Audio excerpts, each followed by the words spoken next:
தனிநபர் வருமான வரியை குறைக்க மத்திய அரசு திட்டமிட்டுள்ளதாக தகவல் வெளியாகியுள்ளது. மூன்றாவது முறையாக மோடி தலைமையிலான பாஜக அரசு பொறுப்பேற்றுள்ள நிலையில் தேர்தலுக்கு பிந்தைய கருத்து கணிப்பில் வேலைவாய்ப்பின்மை அதிகரித்துள்ளதோடு பொதுமக்களின் வருமானமும் குறைந்துள்ளதாக கூறப்படுகிறது. அடுத்த மாதம் நிதியமைச்சர் நிர்மலா சீதாராமன் பட்ஜெட்டை தாக்கல் செய்யவிருக்கும் நிலையில் வருமான வரியை குறைக்க மத்திய அரசு முடிவு செய்துள்ளதாக தெரிகிறது. குறிப்பாக 15 லட்சம் ரூபாய்க்கு மேல் ஆண்டு வருமானம் ஈட்டுவோருக்கு சலுகை வழங்கப்படும் என்றும் 10 லட்சம் ரூபாய்க்கு கீழ் வருமானம் ஈட்டுவோருக்கு சில சலுகைகள் வழங்கப்படலாம் எனவும் கூறப்படுகிறது. மத்திய அரசுக்கு ரிசர்வ் வங்கி 2 லட்சம் கோடி ரூபாய் ஈவுத்தொகை வழங்கியுள்ள நிலையில் வருமான வரி சலுகை இருக்கும் என தெரிகிறது. வெளிமாநில பதிவெண் கொண்ட ஆம்னி பேருந்துகளை பதிவு செய்வதற்கான அவகாசம் இன்றுடன் நிறைவடைய உள்ள நிலையில் 547 ஆம்னி பேருந்துகளை இயக்குவதில் சிக்கல் ஏற்பட்டுள்ளது.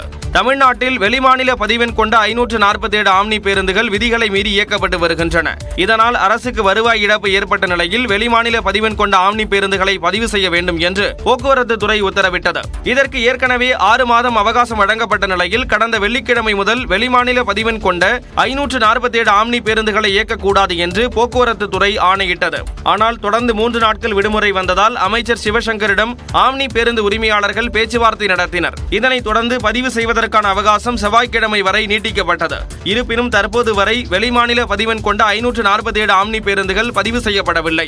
இதனால் இன்று மாலை முதல் வெளிமாநில பதிவெண் கொண்ட 547 ஆம்னி பேருந்துகள் இயங்குவதில் சிக்கல் ஏற்பட்டுள்ளது. இந்நிலையில் மேலும் 3 மாதம் அவகாசம் கேட்க ஆம்னி பேருந்து உரிமையாளர்கள் முடிவு செய்துள்ளதாக தகவல் வெளியாகியுள்ளது. கர்நாடக மாநிலத்தைச் சேர்ந்த சோமண்ணாவை மத்திய ஜல்சக்தி துறை இணையமைச்சராக நியமித்திருப்பது தமிழகத்திற்கு செய்த மாபெரும் துரோகம் என அதிமுக பொதுச் செயலாளர் எடப்பாடி பழனிசாமி தெரிவித்துள்ளார். தனது எக்ஸ் தளத்தில் பதிவிட்டுள்ள அவர், மத்திய மாநில அரசுகள் காவிரி மற்றும் மேகதாது அணை பிரச்சினையில் தொடர்ந்து கபட நாடகமாடி வருவதை அதிமுக சார்பில் வன்மையாக கண்டிப்பதாக குறிப்பிட்டுள்ளார்.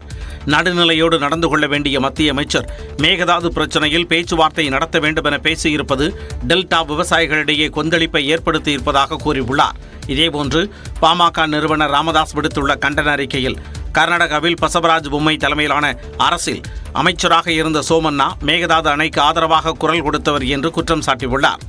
அவரை மத்திய நீர்வளத்துறை இணை அமைச்சராக நியமித்த போதே தமிழ்நாடு விவசாயிகளிடமிருந்து எதிர்ப்பு எழுந்ததாக குறிப்பிட்ட ராமதாஸ், மத்திய இணை அமைச்சரான பிறகும் கர்நாடகாவிற்கு ஆதரவாக பேசுவதன் மூலம் சோமண்ணா நடுநிலையும் நம்பகத்தன்மையையும் இழந்துவிட்டதாக கூறினார். அதிமுக பொதுச் செயலாளர் எடப்பாடி பழனிசாமி தலைமையை ஏற்க தயாராக இருந்தால் பிரிந்து சென்றவர்களை கட்சியில் இணைப்பது குறித்து தலைமை முடிவு செய்யும் என முன்னாள் அமைச்சர் கே சி வீரமணி தெரிவித்துள்ளார். வேலூர் மாவட்டம் அணைக்கட்டில் செய்தியாளர்களிடம் பேசிய அவர், அனைவரும் இணைய வேண்டும் என்று சொன்னால் மட்டும் போதுமா என கேள்வி எழுப்பினார். சொல்லணும், நாங்க எடப்பாடியார் தலைமையில நாங்க எல்லாம் செயல்பட தயாரா இருக்கிறோம், நாங்க எல்லாம் வரோம், அவருடைய தலைமையில நாங்க செயல்படுறோம் அப்படின்னு சொல்லணும். இது மாதிரி அவங்க சொல்லணும்ல. அவங்க பாட்டு சேரணும் எப்படி சொல்ற? அவங்க கருத்து எந்த அடிப்படையில் சொல்றாங்க? அப்ப இவங்க அவங்க கிட்ட தலைமையை கொடுக்க சொல்றாங்களா? இது என்னமே புரியல. இந்நிலையில் சிவகங்கை மாவட்டம் மானாமதுரையில் செய்தியாளர்களிடம் பேசிய அமமுக பொதுச் செயலாளர் டிடிவி தினகரன், அதிமுகவுடன் மீண்டும் இணைவதற்கு வாய்ப்பே இல்லை என்றார். பழனிசாமி தலைமை பொறுப்பை ஏற்று அந்த இயக்கம் எப்படி சரிவை சந்தித்து வருகிறது, இரட்டை இலைங்கிற மாய சின்னம் எப்படி இன்றைக்கு பலவீனமாயிட்டு இருக்கிறதுலாம் அவங்க தெரியாமல் இல்லை, தெரியாத மாதிரி கண்ண முடித்து நடிக்கிறாங்க. அவர்கள் விழிக்காத வரை, அவர்களெல்லாம் நல்ல முடிவு எடுக்காத வரை அவர்களோடு நாங்கள் சேருவது என்கிற வாதமே இல்லை, கேள்வியோ நீங்க கேட்கிறது தவறு. திமுகவின் பி டீமாக அதிமுக செயல்படுவதாகவும் தினகரன் விமர்சித்தார். 21 தேர்தலுக்கு முன்பு திருமதி சசிகலா என்ன சொன்னாங்க?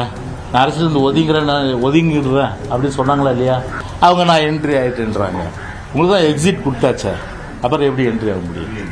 தனது என்ட்ரி ஆரம்பம் என்று சசிகலா நடராஜன் கூறிய கருத்திற்கு முன்னாள் அமைச்சர் ஜெயக்குமார் அளித்த பதிலே இது. சென்னையில் செய்தியாளர்களை சந்தித்தவர், அதிமுகவுக்கும் சசிகலாவுக்கும் என்ன சம்பந்தம் உள்ளது என்று கேள்வி எழுப்பினார். சமத்துவம் என்ற அடிப்படையில் இன்றைக்கு அனைத்து இந்திய அண்ணா திராவிட முன்னேற்ற கழகத்தில் தவறுது. இது பொறுக்க முடியல. அதனால இந்த ஒரு துவேஷம், அதாவது என்னன்னா ஒரு மலிவான அந்த பிரச்சாரத்தை இன்னைக்கு கையில் எடுத்திருக்காங்க. திமுகவும் இதற்கு முன்பு பலமுறை இடைத்தேர்தலை புறக்கணித்துள்ளதாகவும், அதிமுகவை பற்றி விமர்சிக்க திமுக மற்றும் RS பாரதிக்கு எந்த தகுதியும் இல்லை என்றும் அவர் குறிப்பிட்டார். ரெட்டலைக்கு போட்ட தொண்டர்கள், காலங்காலமாக ரெட்டலைக்கு போட்ட பொதுமக்கள், எந்த காலத்திலும் சரி அந்த கை மாறவே மாறாது. கூட்டணியால் தான் பாஜகவுக்கு வாக்குகள் கிடைத்ததாகவும் எத்தனை தேர்தல் வந்தாலும் தமிழ்நாட்டில் அதன் வாக்கு வங்கி உயராது என்றும் ஜெயக்குமார் தெரிவித்துள்ளார்.